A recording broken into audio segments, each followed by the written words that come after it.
Just a minute.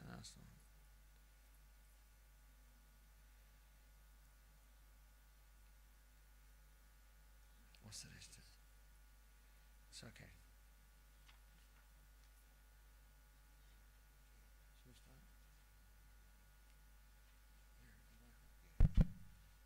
Thank you. Okay. Good afternoon, everybody. We're honored to welcome today at the College of Architecture, Art and Design a distinguished visitor, Doug Kelbaugh, who is going to give actually the last lecture of the year, and we're very happy to have Doug to give the lecture today. Just briefly, I'll introduce the speaker. This is a long CV, but I will make a little summary of this. Doug has been an educator for 4 decades and a practitioner, winning over 20 design awards and competitions. He served as chair of architecture at the University of Washington. And also as a dean for 10 years at the University of Michigan. He started the Master of Urban Design degree at the University of Michigan. He also served as Executive Director of Design and Planning at the Dubai-based Limitless company, so he's familiar with the region. He published internationally, he lectures widely, and I should mention here that in 2016 he won the Topaz Medallion for Excellence in Architectural Education, which is the highest award given in the field. On this short note, please join me to welcome Doug Kelbaugh. Thank you.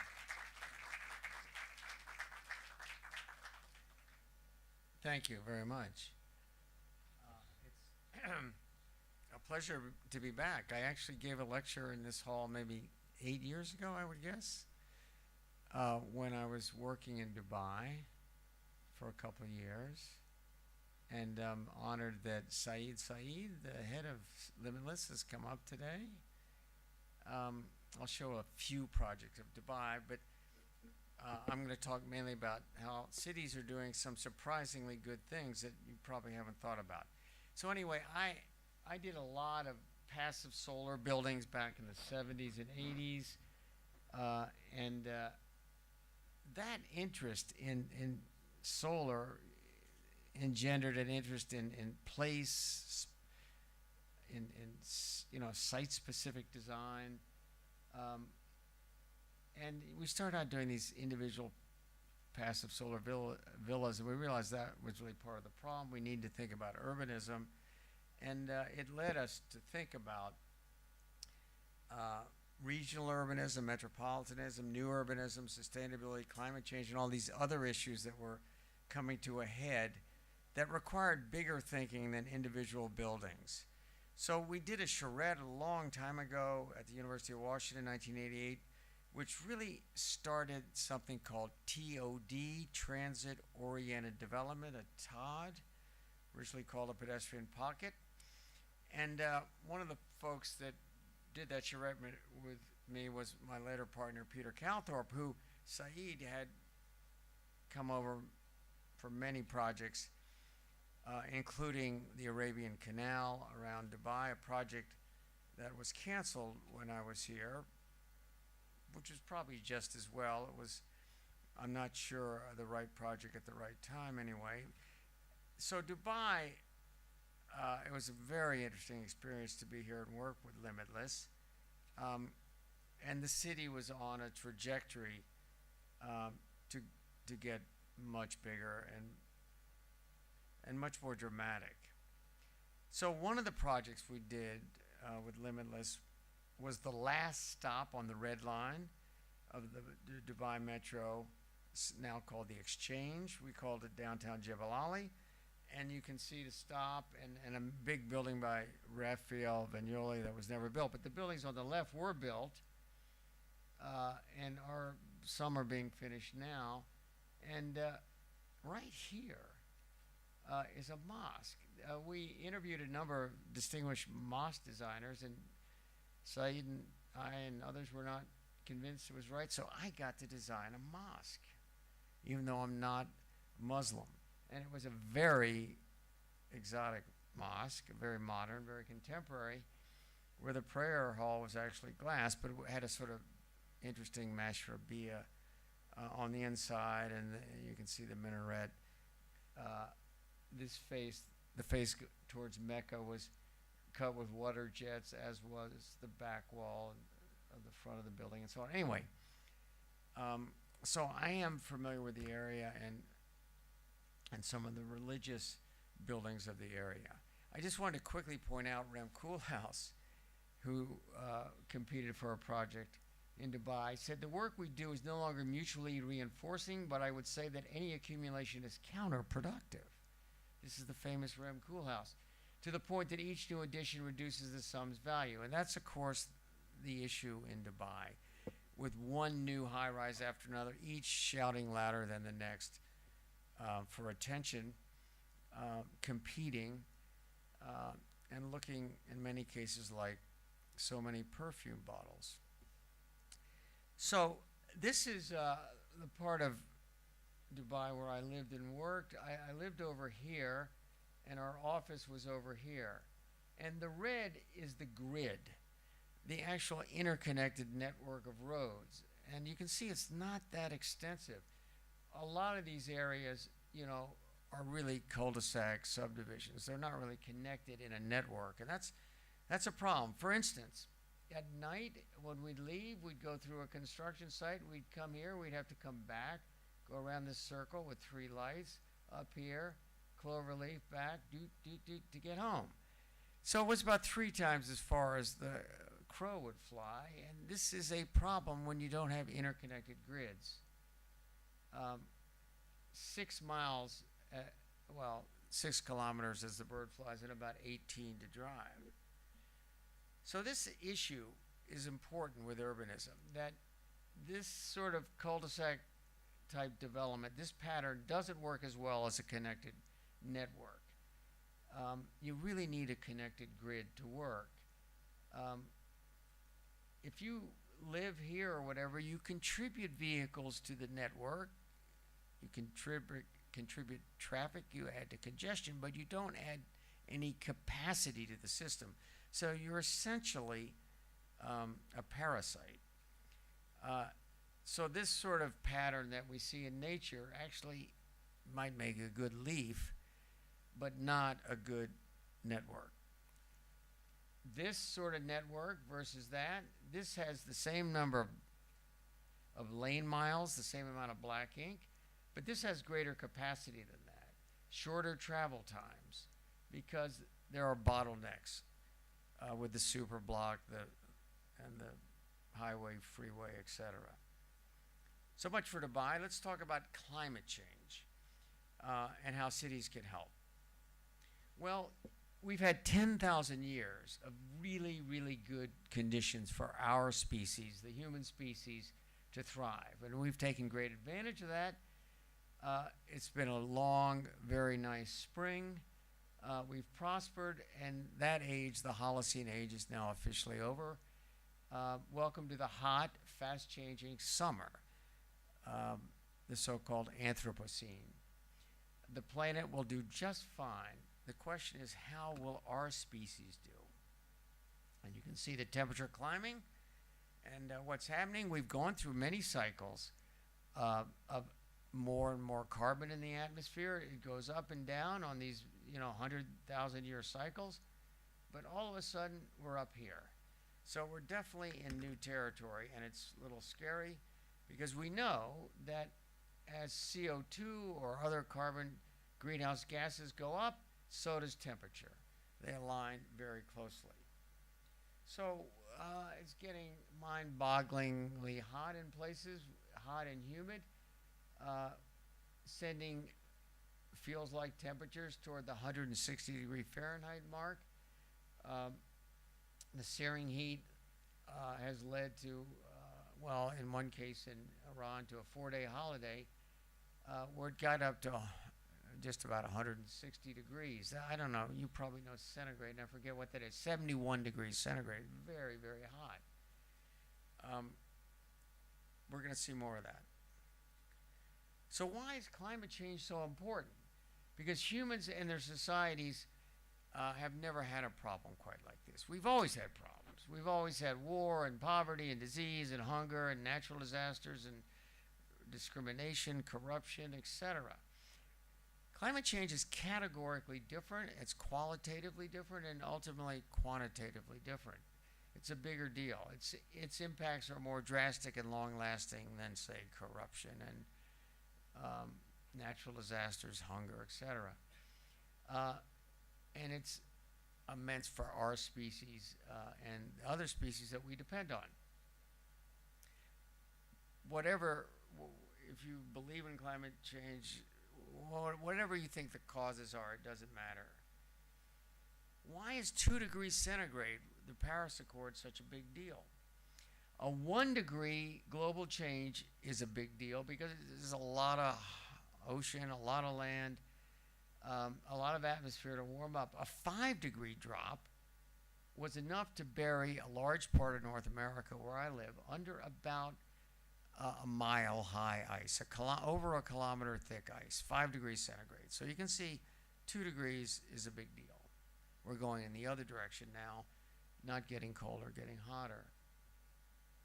So this is out of date, but it takes about 1.7 Earths now to take care of all our wastes and to supply all our resources, and it's getting more and more. We only have one Earth, but with the number of people and their lifestyles, it's taking more and more. We're somewhere here now, and it's getting worse.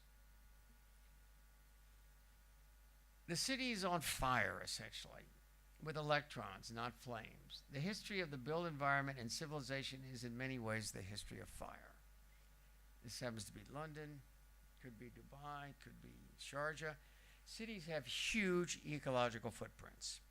An eco-footprint is how much it takes to supply the resources you need and absorb the waste that you produce. How can cities be good if they produce all this waste and consume all these resources? Here's London's eco-footprint. It takes a lot of land to support London. And cities consume most of the world's energy now because most people live in cities. And cities produce most of the CO2. And it's projected to get worse. So my God, cities sound like they're the problem. Well, there's some surprising good news, which I call the environmental paradox of cities. And that goes back to this chart of Chicago. Let's look at the left side first. This is downtown Chicago. This is the lake. And this is the inner city and the inner city neighborhoods and the early first ring suburbs, second ring, and rural areas. And obviously, the center, there's more greenhouse gases being produced, more carbon dioxide, emissions from tailpipes, chimneys, and power plants, until somebody put people in the denominator. In other words, they looked at it per capita. Cities have big footprints per hectare, but not per capita or per person. They're lower than the suburbs or the countryside. Here's another way to look at it. This is Metro New York. Automobile ownership, very low in the city. The further you get out, the more cars you own, the further you drive them, the faster you drive them, and so on. So this is, I think, a very important chart. This is a low-density area. Let's call it suburbia. This is a high-density area. That's how much, the red is how much is spent on transportation. This is how much heating, cooling, and lighting the building. And this is energy actually in the materials to build the building and the actual erection energy consumed. So look at the difference here. It's huge. Transportation is less, but also building up. It's cheaper to air condition and heat a building that has lots of shared walls, floors, and ceilings. And less materials in total per capita. This is per capita. This is really good news. This is immense difference. We cannot keep building these low-density areas that are so energy consumptive. So the environmental paradox of cities simply says when humans cluster in dense, mixed-use cities rather than sprawl, they have a big ecological footprint, but their ecological footprint per capita is smaller than in low-density patterns. Cities are greener than they look. If you love nature, live in the city. It has to be mixed use, though. There are parts of Dubai, for instance, that are not mixed use, or not walkable. Density is not enough. It has to be walkable, transit-oriented development. So this is greenhouse carbon, the carbon blues. You can see how it gets lower and lower the denser you go penetrate the transect of the city. Look at Atlanta, Georgia, and look at Barcelona. This is really astounding. They both have about the same population as Dubai, I think. Sharjah would be smaller, but 2.5, 2.8 million. The urban area here is, I don't know, 20 times bigger, whatever, 25 times bigger. But look at the transportation. This is just, look at carbon emissions. 7.5, 0.7. 10 times better in carbon emissions. This is front page news. You've probably never heard of Kleiber's law. That's the number of heartbeats you get in your lifetime. Turns out that everybody gets about the same number of heartbeats, whether it's a mouse, a dove, a chicken, a dog, a horse, or an elephant. Elephants live longer because their heart beats slower, but they get about the same number of heartbeats. Surprising.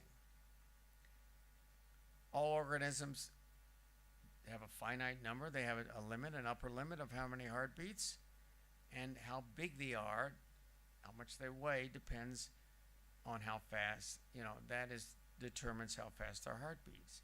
So it's a logarithmic line. It's not quite continuous. There are a few gaps. Metabolism, call it the heart rate, increases more slowly than size or weight. Double a city, and its energy consumption goes up by 70%, not by 100%. This is the environmental paradox. Really important. So, how much energy does our lifestyle in America, I'll use Dubai because Dubai has about the same per capita energy use as the U.S. Well, it's about 11,000 watts. What kind of animal requires 11,000 watts to live? Well, go down here. It's a blue whale. Each of us is equivalent to a blue whale in terms of energy consumption. We require more energy than the biggest animal that has ever existed. That is why our lifestyle is unsustainable. We can't have 7 billion or 7.4 billion blue whales on this planet. So a very interesting physicist has studied the city as an organism, and he said if the elephant is just a scaled-up mouse, the city is just a scaled-up elephant. Kleiber's law, though, interestingly, when he dug deeper, he says it reverses itself when it comes to creativity and innovation. It's just the opposite. A metropolis that is 10 times bigger than its neighbor is 17 times more innovative. Hard to measure. One way to do it is patents per capita, but if you look at the number of museums and art, the sort of cultural intensity, it goes up faster than population. So this is more good news. Not only consumes less, but it's more creative and productive. The organism is a single creature. An animal is an organism. We are organisms. We have a discrete lifetime, a discrete limited number of heartbeats. All of us are going to die. All organisms die, but ecosystems don't have to die. They can live longer. Many ecosystems have been around a long time. You might think of buildings like organisms and the city more like an ecosystem. And it's not analogous to an ecosystem. A city is an ecosystem. It's not just like one. It is genuinely one. Human settlements are just as natural as colonies of prairie dogs or beehives or a bird nest. shown here. People watching in cities is as much about nature as bird watching is in the countryside or doing falconing. Ecologies, ecosystems in cities live for many generations. Cities have been around for millennia. As you know, Istanbul, Rome, etc. Have been around a long time. They are ecosystems. What about Venice? Built in a very sensitive marsh. Environmentalists don't like to talk about this, but we urbanists do like to talk about this. Cities are not, as ecologists say, are not soft tissue places. They're necessary compromise zones ecologically. You might even call them a sacrifice zone to a large extent, but they perform a much larger ecological role, even though they are actually acts of ecological destruction, because they provide compact habitat for us, humans, which preserves more natural habitat for other species.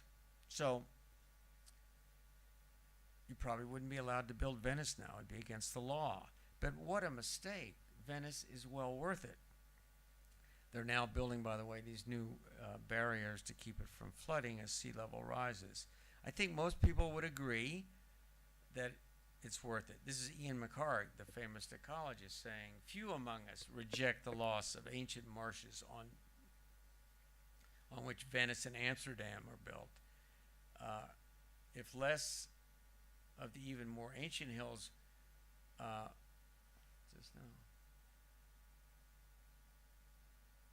the loss of even the most ancient hills on which now Athens and Rome sit, obviously it's worth the compromise.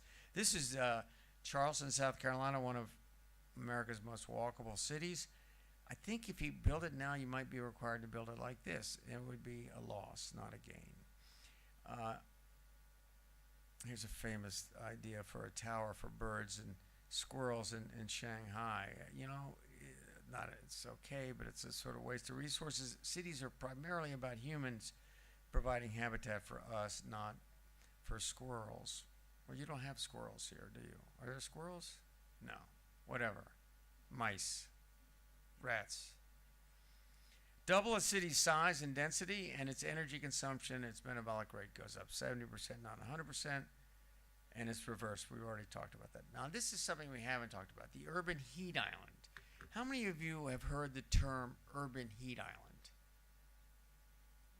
Maybe half of you.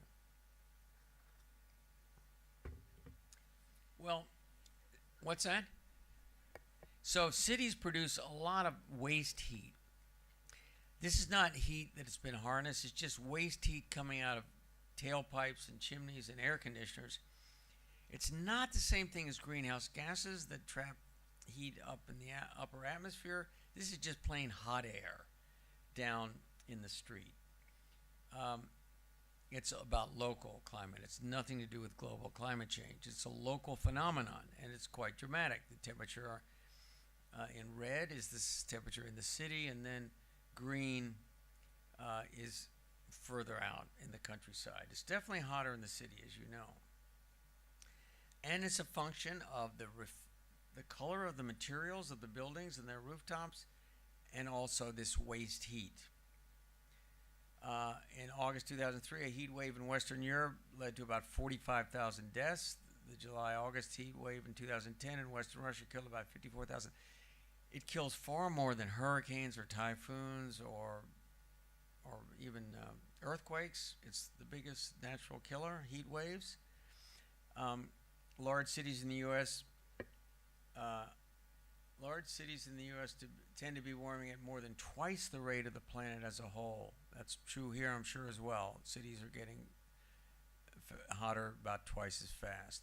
Global estimates of climate change are likely to underestimate the rates of warming in the very places where most of the global population now lives, cities. It's a double whammy. You have climate change and you have the local urban heat island. These heat islands are growing fast. This is Atlanta. And it's not just hotter air, it's hotter temperatures. The surface of building materials, of parking lots, of streets, of sidewalks are hotter. This is Boston. The redder it is, the hotter the surface temperature. Here's another city. Hotter downtown surfaces. This is surface as well as ambient air temperatures, both hotter. Large cities in the U.S. are warming at more than twice the rate, as I said, and that's where people live. So there are 4 ways to deal with the urban heat island, 4 antidotes, 4 strategies. One is lighter colored pavement, lighter colored roofs. Pretty simple, pretty obvious.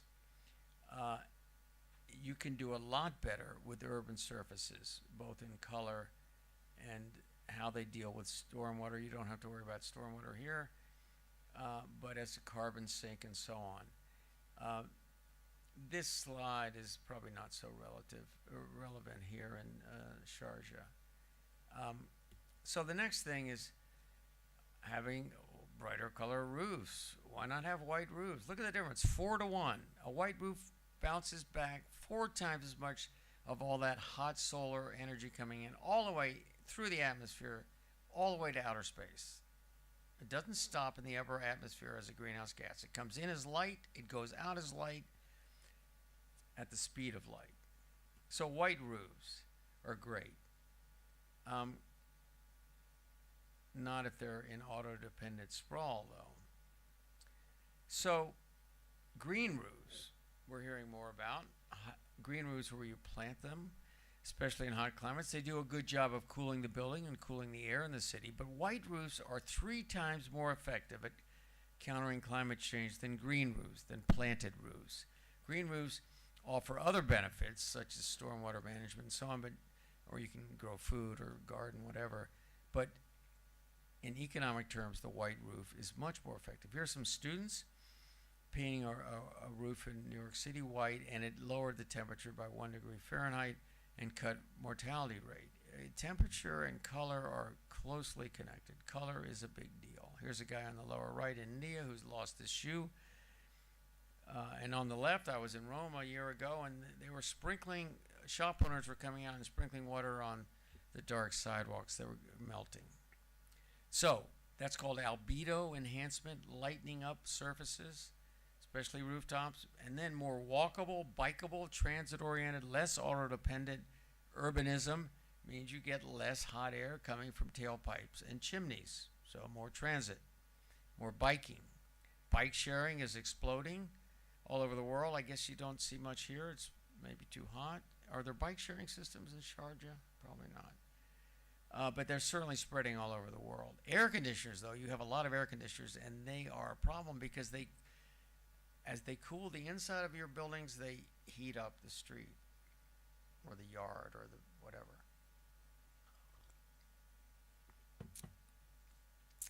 It's a price we pay. So the best of all is to have a white roof. This is the roof of where I live in Michigan, a white roof.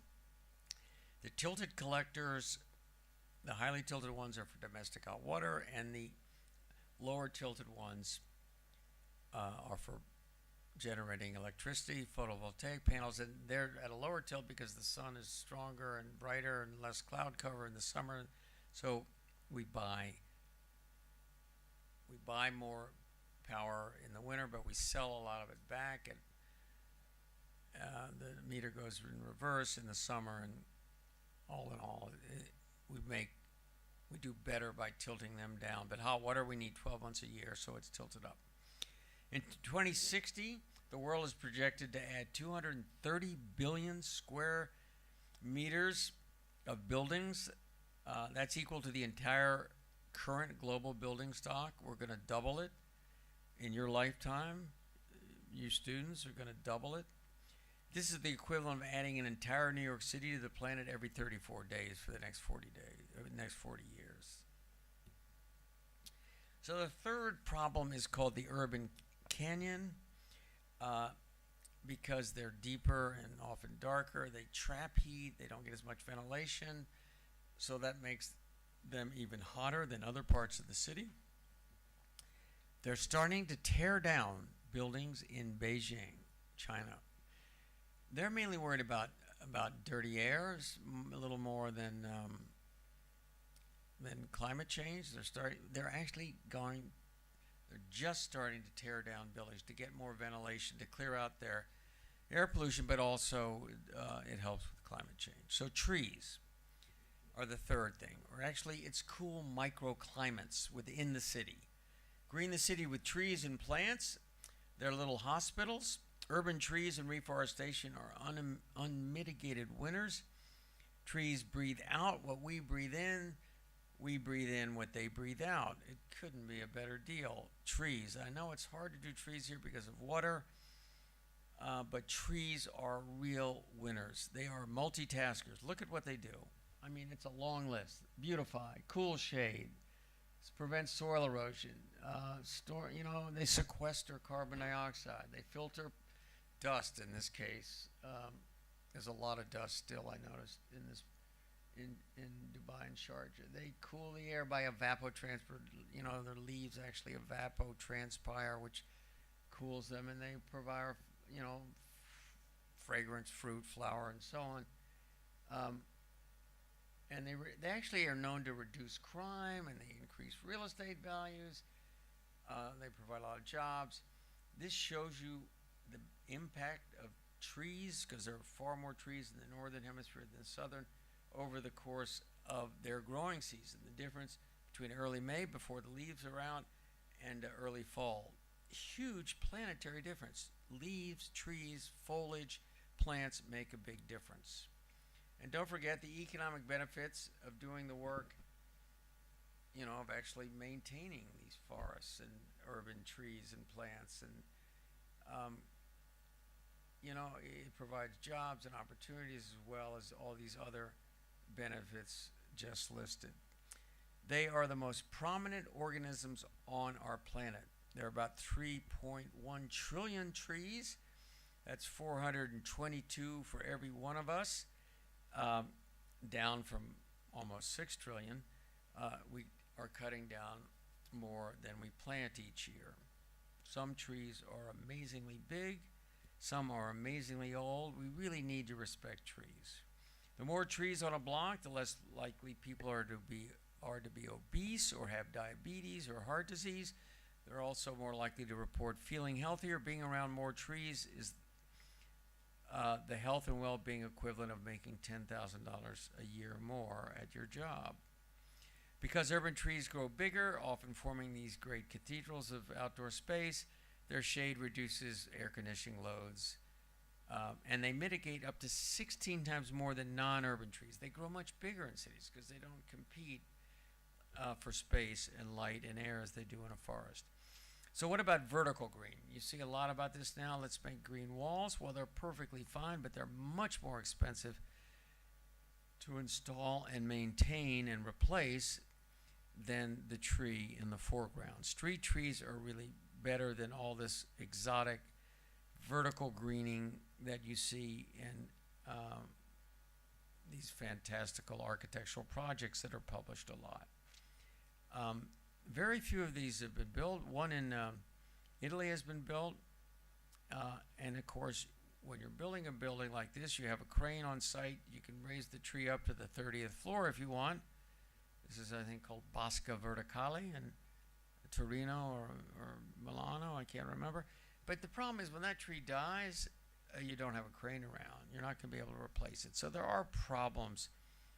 I think, frankly, planting trees on terra firma and the earth and other plants ultimately make more sense. I mean, yes, you can easily plant small plants on balconies, and you might as well, and you can do roof gardens, you can grow vegetables, but trees and bigger plants atop buildings don't work.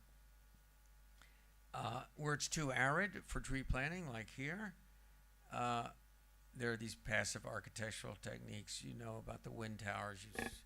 There are examples in this region.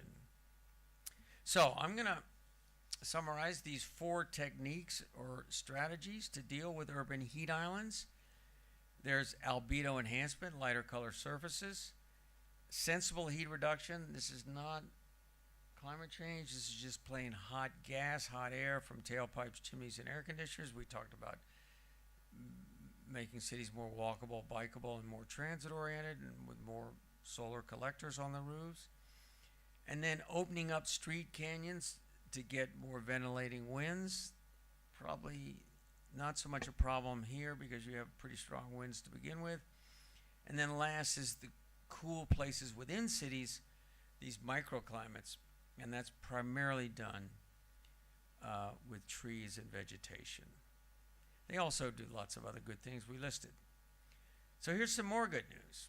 The three main strategies to address urban heat islands also address climate change without any of the political baggage or controversy. So, lower albedo, the first three are fighting climate change. Reducing urban heat, urban canyons doesn't really deal much with climate change. It doesn't hurt, but it doesn't help. The first three, though, do. And at the very moment humans realize they need clean energy, we have lots of viable new options. We're lucky. So why do urban heat islands why am I arguing in the book I've just written that urban heat islands are actually helping? Rather than a 50 to 100 year climate change global challenge, urban heat islands are more manageable. You can deal with them in a 5 to 10 year range. They're more immediate. You get more palpable feedback, more concrete results more quickly. So it can better motivate people and organizations to fight climate change and lead to a sustainable carbon neutral future. So by fighting this immediate heat that people can't tolerate and are made uncomfortable by, you're actually dealing with climate change. So I'm saying this helps. Personal motives vary from person to person, whether it's to be ethical or to be healthy or to make money or to be cool or be up to date, urban cool, whatever. They are dealing simultaneously with the more immediate local problem and the longer, more global problem. It's a no regrets policy. Someone in the audience says, what if climate change is a big hoax and we create a better world for nothing? I said, well, we're also getting, livable cities, renewables, clean water, healthy children. These are things we want and benefit from anyway. So we have our work cut out for us. Cities are doing a lot. This is CO2 emissions as they've risen over the years and how they're projected and how we have to get them to come down dramatically. Just in the last 12 months, an important new book has come out by Paul Hawken called Drawdown, and these are the 10 most effective ways to deal with climate change on a global scale. One is to do with making better air conditioners. Technical issue, easily done. Then wind turbines. Not even the ones offshore, just the ones on land. Number 2 in overall. And guess what's number 3? Reduced food waste. The amount of food that we throw away, that restaurants throw away, it turns out that only about 55% of all the food grown on the planet actually ends up in anybody's stomach. 45% is never, it's lost on the farm or in transportation or after the meal or whatever. Food waste. And then plant-rich diet is next. That means less red meat, less lamb, less beef, more chicken and pork. And I know pork is a problem for Muslims, but the bottom line is your diet and wasting food are bigger than number 10, rooftop solar. It's astounding. And by the way, educating girls is number 6. Because the more educated women are, the more empowered they are, the more valuable they are, the more they work, and they have fewer children. And of course, what the planet doesn't care about where the greenhouse gases come from, but what it's a product of how many people there are producing how many greenhouse gases. So population is part of the issue. We need to lower our footprints, but we also need to lower our population. And educating girls is the single biggest way to deal with reducing population. Family planning is right after it, a very sympathetic initiative. So it just shows you, solar farms are next, and then rooftop solar, but some of these softer social, cultural issues are bigger. So while society takes on these mega strategies, on a personal level, each and every one of us should walk and bike more. We should turn the lights off when we're not using them in a room. We should adjust the thermostats. My hotel is freezing, the room I have. I have every morning I have to turn the thermostat up because it's ridiculously cool. I have to sleep under blankets and it's hot outside. It's just crazy. Why are we sleeping under blankets? Why do we have to put a sweater on or a coat when we go into a restaurant? Turn those thermostats down. Complain about it at restaurants. Eat less red meat while you're at that restaurant. More seafood, chicken. And consider solar on your roof. And giving charitable contributions to female education. These all help. All the public interest benefits. There are only 2 more slides, guys. All the public interest benefits of smart densification in cities, designing for more people on less land, using less resources, from lowering our carbon footprint and increasing our energy resiliency to making walking, biking, transit more inviting, improving our public health, avoiding bankrupting economic costs of sprawl. However, my favorite way of thinking about density is looking at people, putting more people together in beautifully designed neighborhoods and places supports everything that makes us human, from creativity to tolerance to happiness. Arguably, right now we're in the midst of a golden age for cities, and they may be our last best hope to sustain civilization and our species and to fight climate change. They are the incubators of ingenuity, the purveyors of productivity, the engines of efficiency, and the social condensers and blenders of many personal and cultural differences. Bravo! Long live the city and human civilization. Thank you.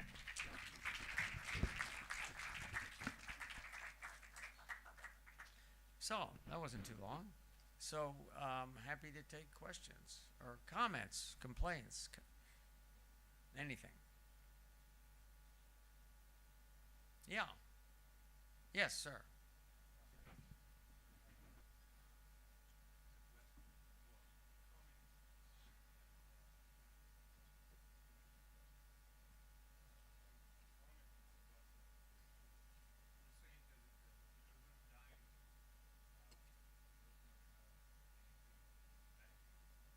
The urban, yeah.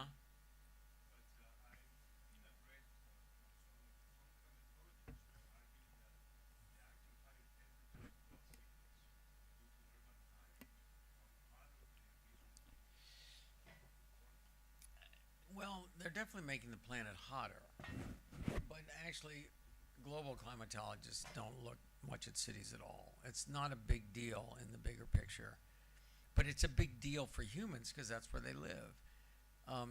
So, yeah, they're pushing in the same direction, but they are different. The physics and chemistry are different. They are unrelated in terms of science. One is just about hot air. One is about greenhouse gases, which trap long-wave radiation.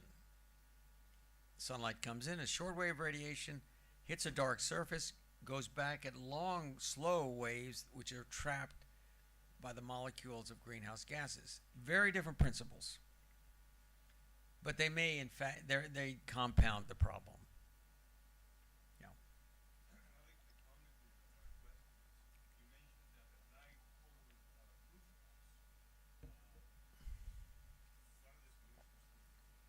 Yes.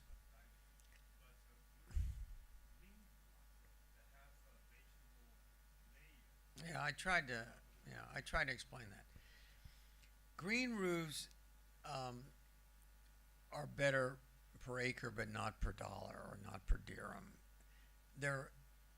A white roof is 3 times more effective per dirham or per dollar. But yes, if you can afford green roofs, I always tell my students, you might do a green roof if you in fact walk on it, enjoy it, grow food on it, whatever, or you look down on it from a taller building. Otherwise, why do it? You might as well just paint them white. It's not cost effective. So unless they're being utilized, green roofs are not cost effective. Yeah.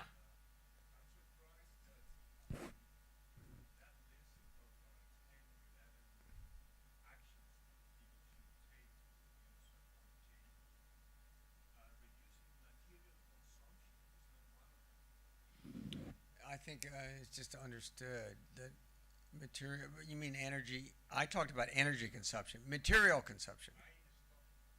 Yeah, you're right. I should add that. That's a good point. It's implicit in my argument. But yeah, buying materials which embody energy are a problem. Yeah, owning too much stuff um, means you need more space, more buildings, whatever. Um, I think the Europeans are better than the Americans. They own fewer things, but they're higher quality. Americans own too much stuff. Um, so it's a bulk issue, a spatial issue, as well as a climate change issue. Yeah, I walked around Dira this morning. And down at the Gold Souk, you know, all the what is that area called? The Gold Souk. It's just unbelievable how many small shops there are. Thousands. I mean, I walked the full length. I walked probably 10 kilometers. And these tiny little shops, they somehow organize themselves. They survive. I guess some die and some new ones start. But it's the sort of urban complexity is really remarkable. It does work. It's a miracle in many ways. It's as dense. I didn't remember when I lived here. I lived down near Emeritus golf course overlooking that. And I didn't realize how dense Dira is, or particularly that area of Dira. It's like a Casbah or a souk in, Istanbul or something. Yeah. That was a bit of an aside. What was the actual question?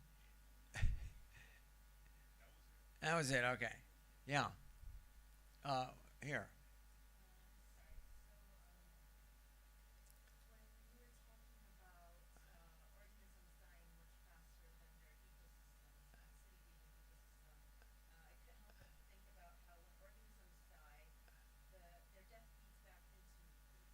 Yeah.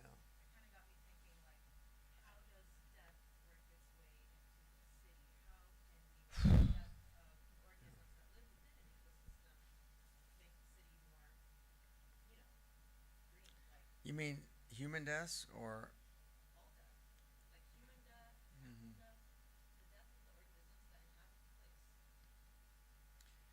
Well, the amount, I mean, obviously, all dead organic matter can be a fertilizer. Most humans don't want their remains to be a fertilizer, but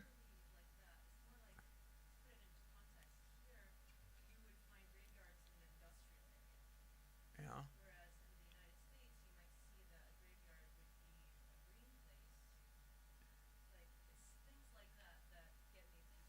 Well, yeah, I mean, graveyards, there are many urban graveyards. They're denser than, yeah, I mean, we have to honor the dead, so it's a complex issue. Many people now in America are being cremated, and then they scatter their ashes in their favorite place.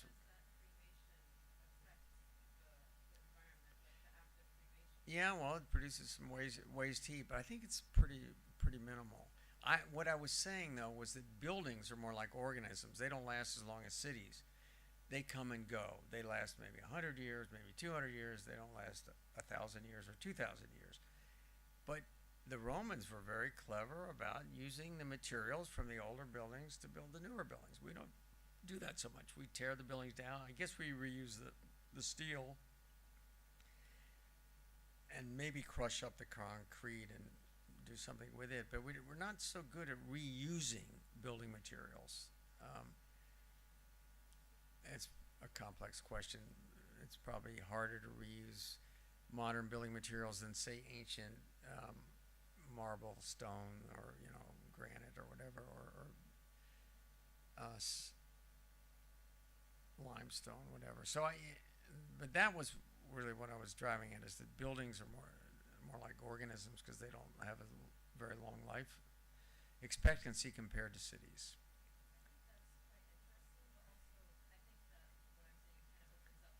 Yeah, well, for instance, ancient Rome, some people think peaked at 1 million. Some people think it might have been as many as 2 million. What limited it, though, was how they could physically get supplies every day into the city to feed people and to get the waste out. That was the limiting factor, and they were dealing with, carts and some boats on the Tiber and so on. There was a limit. Now we can have bigger cities because we can get resources in and waste out faster and at a higher, capacity, larger numbers.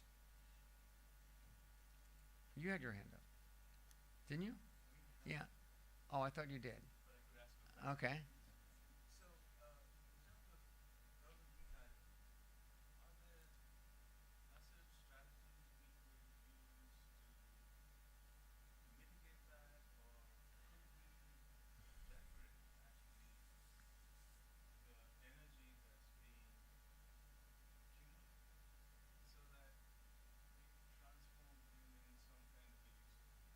That's a really interesting question. The ability of energy to do work has to do with the difference in temperature. And unfortunately, the city might be 5 or 10 degrees hotter. It's a very small delta, very small difference. You can't do a lot of so-called work with a little delta in temperature. You need these big, we need it so hot you can boil water, produce steam, and generate electricity. I mean, it's much hotter temperatures. So how could we harvest the heat from the urban heat island and use it? I don't know. I'm not sure it's hot enough to do actual, to actually use it as effective energy. It's so dissipated, it's tough. But that would be wonderful if there's some way to harness that extra heat. It would be fabulous.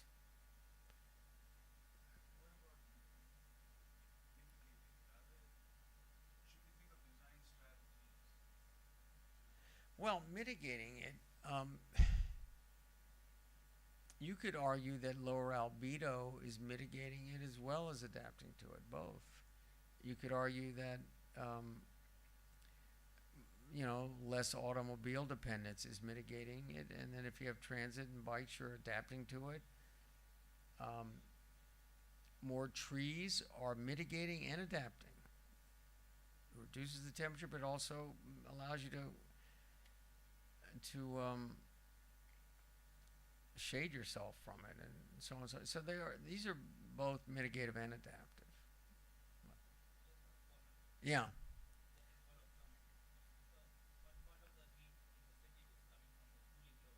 Correct.